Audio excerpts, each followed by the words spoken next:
And today is the August 9th, 2024 edition of the Don't Argue with the Facts podcast. Today, most of the show, we're talking Team USA. Team USA survives Serbia and wins. A whole lot we need to get into with that game. We'll also talk about France and Germany, and it's Team USA versus France in the gold medal game. And then I'll catch you up on the Brandon Aiyuk. Is he going to the Browns? Is he going to the Patriots? Is he going to the Steelers? All of that today on the Don't Argue with the Facts podcast. Let's just jump into it, man. First, I'm going to show you box score of this game. Team USA and Serbia. Team USA, 95-91. Serbia will be playing in the bronze medal game on Saturday against Germany. USA playing for gold against France. Steph Curry. That's all you got to say. That's all you got to say. Steph Curry. 36 points. 9 threes. Embiid played his best game with 19 points. LeBron had 16. Durant. The bench didn't give him anything. Honestly, outside of Durant, Edwards gave him nothing. White gave him nothing. You see, Davis didn't give him really nothing. Anything out of Bio. Nothing. You see, I mean, they shot 15 of 39 from 15 of 39 from 3. I mean, Serbia, they really cooled down in the second half. This entire game, USA won because in the fourth quarter, they locked down on defense. This entire game was crazy. USA had a bad start. First of all, Steve Kerr is an absolute disaster. You're telling them to double Jokic when they're not supposed to be. You're helping off of shooters. Why? And then not only that, you're going under. I'm assuming you're telling guys to go under the screen. Bogdanovic was smoking yesterday. Bogdanovic had 20. He hit big shots. Armanovic smoking 15 points. Now, I know on the box score, you're like, well, that's because in the fourth quarter, they locked down. In the fourth quarter, they locked down. I will show you some clips if I have them here about Team USA just going under screens. Serbia, until the fourth quarter, I swear they could not miss a shot. And when Team USA, there were times where it was 15, 17, and they got it down, but then Serbia built the lead back up. And then in the fourth quarter, they said, it's go time. The lineup that they put in the whole fourth quarter that won them the game, it was the big dogs. It was Curry. I think it was Curry, Holiday, Durant, James, and Embiid. Those were the 5 guys. In that lineup, they locked down defensively, and that propelled them to victory. Bogdanovic was talking some stuff to Carmelo Anthony. LeBron didn't like that too much in this game. Let's see what Steve Kerr has to say about Steph Curry and these coming up huge and big moments.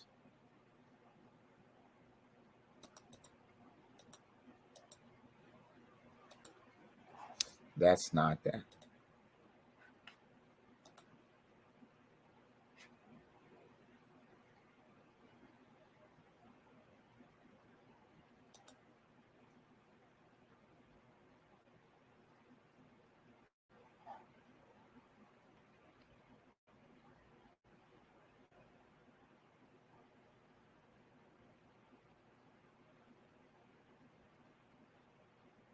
That's America.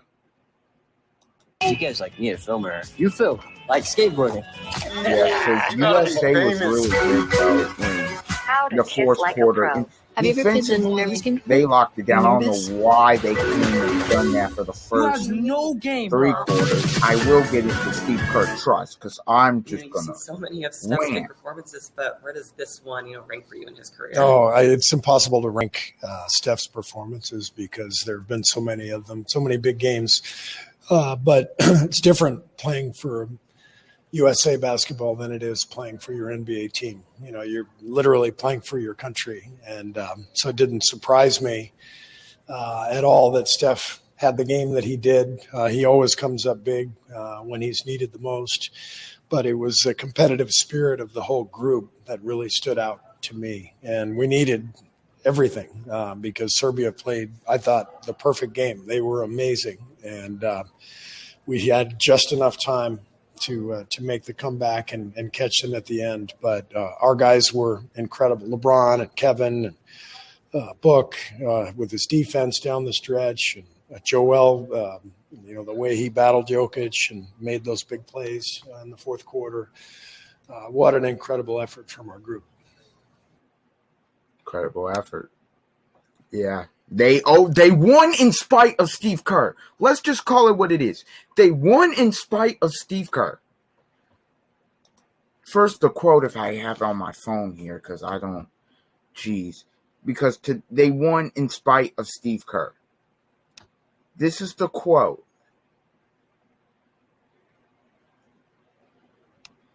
Steve Kerr, or not the quote. Oh, here's the quote. Our second unit was not great last night. Understatement. But that group has been one of the bright spots on this team, especially on defensive end. So it's not about what Jason is doing or not doing. It's just about the combinations and the way the group has played together. The way Kevin Durant has filled since he came back in from his injury. It's just a math problem more than anything.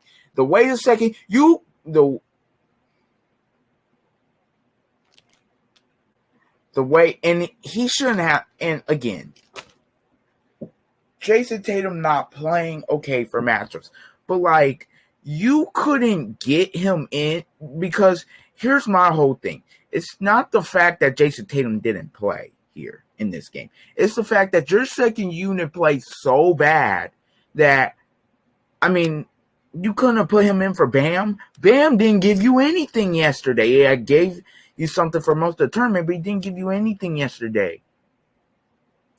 And you're looking for an answer. I'm going to just show you some, hopefully, it's not all offense for USA in these clips. Let's try to break down a couple of these clips. This 7-minute has been very intentional. And the U.S. has it to start this game. This game That is quite the sign as he sticks the chain to start the game. Okay, so right here, Jokic sets a screen on Holiday. He gets stuck. Embiid has to come right here, and Jokic is going to roll, so James has to come off. Either way, it's an easy shot. Now, Steph comes off right here and contests, Early. and Bogdanovich makes the shot. Drew Holiday cannot get stuck on this screen right here.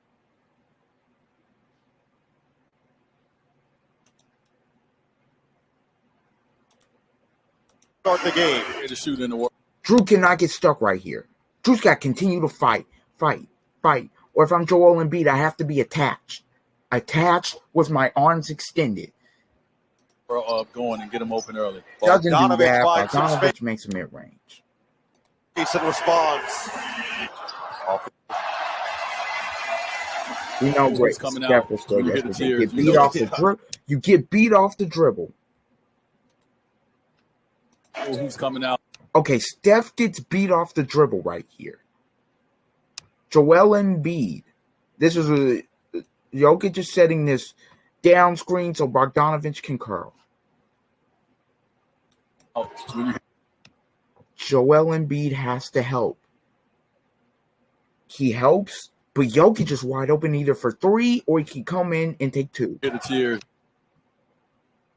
guy stops. He pivots. Jokic rolls. You know it's, Yeah. you know his guys Easy. coming out. And B doesn't even attempt to go and take a charge or try to make it a tougher shot. Steve Kerr, America. And Steph Curry gets in a Kicks. Booker with 5 to shoot. Back outside. You know Curry Steph was great contested. yesterday. That's some of the... And they're delivering that first punch. Curry looking for the... Yeah, Steph was Curry sizzling. incredible. No numbers. And then, James trailing. okay, now I'm going to show this shot because this shot was Wide supposed to be open. good. Curry. Yeah. Cash. Chef is here. All time as Bogdanovich rattles another Okay, hole. here's The greatest shooter of all Steph time. Curry. As great as you've been, or not in this tournament, but as great as It's you were already yesterday, mesmerized. you cannot switch. They tried to switch it quickly. I get it, but it's going to cost you. The greatest. LeBron, he went under the screen. This crowd is already You mesmerized. go under the screen. If you can't do that, just LeBron has to stay here in a miss. And then if we got a mismatch there, okay, maybe we can come double, maybe a stun and recover. But Bogdanovich, who's white hot, you go under the screen, and now The corner, greatest shooter of all a time. three, As Bogdanovich a catch. rattles another hole. And Jokic. okay, right here, Drew Holiday. Okay, they're gonna do the 2-man game ball screen action, Drew Holiday. Why are you going under the screen? Fight and go over. Will come in at some point. Okay, but you recover. Now you're guessing. You get crossed. Now Joel Will Embiid. come in at some point. Boom, cross. Crossover. Joel Embiid has to help. Joel Embiid has to be up more. Up more. Bogdanovich. Instead, mid-range, money. Pull up. Money. Bogdanovich feeling it early. U.S. is playing a 4-on-5. James doesn't care for 3. Avramovich catch and shoot. He's got it. Ooh. 3. Past the midway point of the first. Okay, Steph is going to go under another ball screen. Jokic. Right here. Look at Big this. reason why. You have to go over. Gave him space. Avramovich catch and shoot. Right He's in got the it. pocket. You have to go over. You have to fight over to make it a tough shot because they kept going under these screens. I'll just show one more clip. Serbia defensively a lot Okay, of this is switches. Edwards. Edwards got the mismatch. Okay, that's Pull, we connect. understand. This game's going to be about who wants again. more, who wants to fight Here. for a gold medal. Catching. Oh, Now, right okay, there. that's a bank shot. That's not really the best. Pump, drive, and finish for Serbia. Micic, Jokic. Ball movement. You have to get out. Bam. Slide your feet with your arms extended. Get in a defensive stance. He's not. Jokic beats him. Booker has to come over. Now Bam reaches. And finish. Foul and one.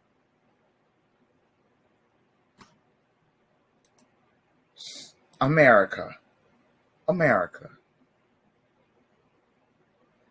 For the first half of that game, Serbia got whatever they wanted, whenever they wanted. That is the truth of the matter. That is what happened in that game. First, and actually not even first half, the first 3 quarters.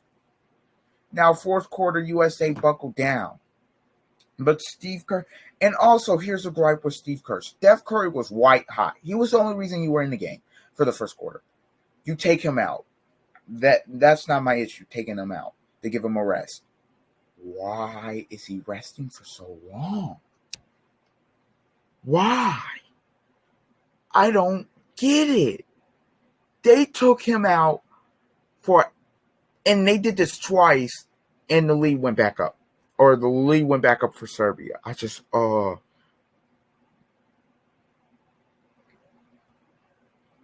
Steve, come on, man. Come on, man. Steve Kerr, you have not.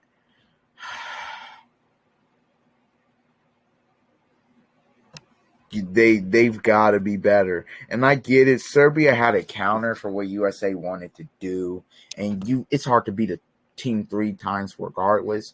But they were beating them genuinely because USA just kept going under ball screens.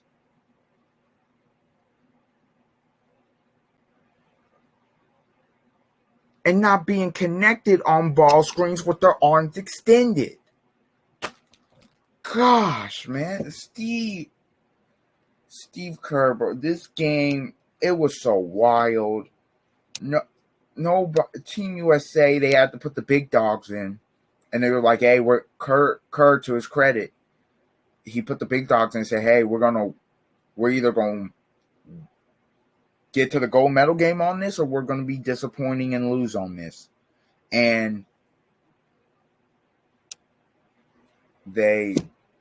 he rolled with them, and it paid off. Steph hit some big shots. KD had a big mid-range. LeBron, Captain America is what they called him yesterday.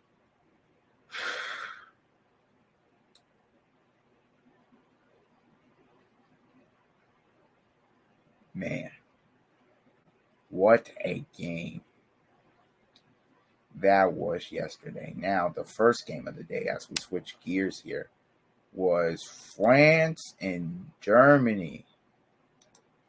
France won 73-69. Scrappy game. Germany hadn't lost up until that. You see Wembanyama, they started on me. Went 4-17. If France wants to be Team USA, that can't happen. Gobert did play 5 minutes. Fournier's probably going to need to be better shooting the ball, but, defensively they got it done. You look, Franz Wagner did not have the best game. Schroeder, he had 18 points, but he was on 18 shots, so they limited them. Just looked like a very good competitive defensive game watching it. And France is going to have the home court because, it's a chance to win gold. France is going – that atmosphere on Saturday afternoon is going to be insane. I may review it right after if there's enough craziness in the game, or I may just wait till Monday. But yeah, Team USA, can they do it? I'm not sure. Because France is good, man. Like, just watching, for not even the fact that they got some NBA players, just the tenaciousness, man, and the way they play offense, moving, sharing the ball. France is good. France beat Canada wire to wire. France is good, man. And Brian Windhorst said it would be probably easier matchup for USA, which I can agree with a little bit, because Serbia, playing them that third time, that's tough, and that's one of the best basketball games. I've never had more fun watching a basketball game in a minute, even in the NBA. That USA versus Serbia was so much fun, honestly. But France and Germany, this game, just tenaciousness. Germany, they're going home. France, moving on. Now, this Team USA versus France. This game is going to be interesting. Team USA, I don't even think it was a lack of them not coming out. I think it was just they kept going on. Now, France doesn't have the shooters that Serbia has, but they have an inside, but their game's more of inside. They have an inside presence in Wembanyama, who not only gets buckets, but he protects the rim. So, if Embiid can make jump shots like they did and kind of lure him away from the basket, I think that would be good. USA, Steph's not – I think that was the Steph Curry game. Steph, I don't think is going to shoot like that again. I think he'll shoot well in the final, but I don't think he'll go for 36. You're going to need more balance. You're going to need some from your bench. Edwards, Adebayo, and them, they got to be ready to play. The young guys yesterday didn't really give you anything. The big dog said, hold on, y'all not ready yet. We got this. We're here for a reason. We got this. They got it. I think the keys to the game to me are rebounding and turnovers. Don't turn the ball over. And you got to rebound against France. You don't want to give them second opportunities. Defensively, please communicate on ball screens. Please communicate on switches. I mean, if just do those simple things and you'll beat France. Do the little things right and you will beat France and you'll win gold. They're not, and after yesterday, we could put this to bed. They're not 92 Dream Team. They're not 08 Redeem Team. Because 08 Redeem Team would not have struggled that much. And 92 Dream Team, to be honest, how can I put this? The game wasn't as global now, so like it's harder to win in FIBA now in international basketball. Like the game's more global, so it's just, I mean, there are going to be more NBA players on the other teams. I mean, think about it. The top 3 players in the world, Doncic didn't even make the Olympics. Then there's Jokic and Giannis. They all play for different countries. And Embiid could have literally gone to Cameroon, but he's like, I can win a gold medal here. But Embiid stepped up in France because he could have played for France, and Embiid was getting booed because he didn't want to play for France. Hey, man, look, France is in the final, so I mean, I guess they didn't need him that much, but yeah, that's just fun. That's just funny to me. Team USA, they're moving on. I really hope they win gold because I think that was their test. I think they'll beat France. I'll probably say by 10 or 15. But that Serbia game, I knew they weren't going to blow them out because you play a 3. It's hard to beat a team 3 times. Like, you feel what I'm saying. But France, you haven't seen France. It's a day to prepare. France hasn't seen USA, a day to prepare. Hey, can USA bring it home? Boy, I can't wait for that game on Saturday afternoon. And the atmosphere is just going to be crazy. I just can't wait. Gold medal on the line. USA looking for their 5th straight. Can they do it? Man, their 5th straight. Okay, we'll just switch quickly to the NFL before I get out of here. Brandon Aiyuk, I did this. The Steelers want him. The Browns want him, and the Pats want him. Look, I don't know why the 49ers aren't trying to sign. I don't know why the 49ers aren't signing him. They're not there. I guess they're saying we're not going to pay you, so we're going to try to trade you. The reports have been they want 2 first-rounders. Diana Rossini, who I'm reading this here, says the 49ers to this point haven't been satisfied with the Steelers' offers and would like a receiver in return for Aiyuk as a part of the trade, although they are open to players at other positions, police sources says. They said there's no resolution in sight, so it looks like Aiyuk is going to be traded. Now, the Niners could play hardball and say, you're under contract. You're not going to sit out a whole year. You're going to play. And I don't think the 49ers want to lose Aiyuk. You'd be dumb if you wanted to lose Aiyuk, but I don't know. From what I've been hearing, stuff like the Niners want 2 first-round picks, which again, 2 first-round picks for Brandon Aiyuk, you need that. If you get no first-round picks for Aiyuk, what are you doing here? But now, there's a rumor here, Bleacher Report, it says Brandon Aiyuk turned down Patriots trade over QB concerns.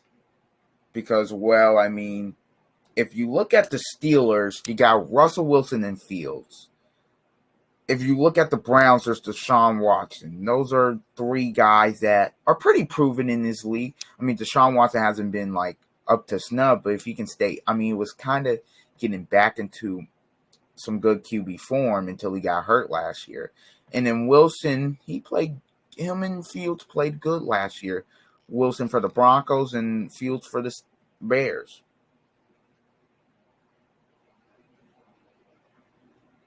So again, if the Steelers get him, that would be huge, because I'm looking at the Steelers offense. I'm looking Najee Harris, good back, great back, good back.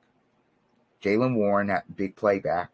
Then you got Deontay Johnson, George Pickens, who you know is a beast, and then you add Aiyuk to that. By the way, with Pat Freiermuth at tight end, and then that O-line's getting better. They just need good. They would need all the Steelers need is competent QB play. I'm very high on the Steelers, especially if this goes down.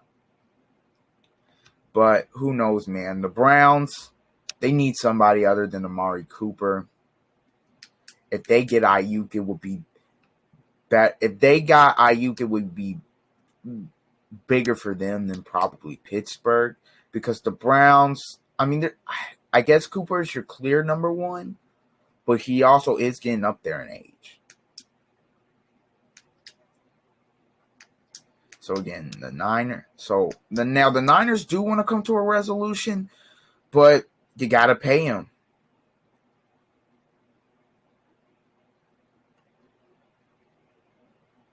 But what's crazy to me is it says that the Patriots offered him, they would have paid him around $32 million per season, but he doesn't believe the quarterback situation is the level he wants right now, because Aiyuk wants to go and try to win a Super Bowl still.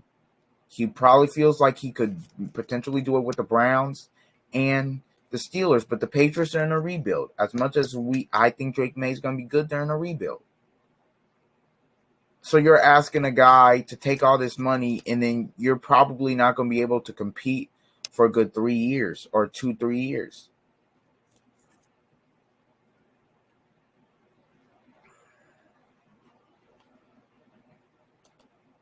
So, hey man, Aiyuk, I'll be interested to see if he goes anywhere, or if if the Niners play hardball. Well, that'll be a story I will keep my eye on. Okay, that is it today for the Don't Argue with the Facts podcast. I have been your host, Noah Love. Please like, subscribe, comment, and share on YouTube. We will be back on Monday. And until then, see ya.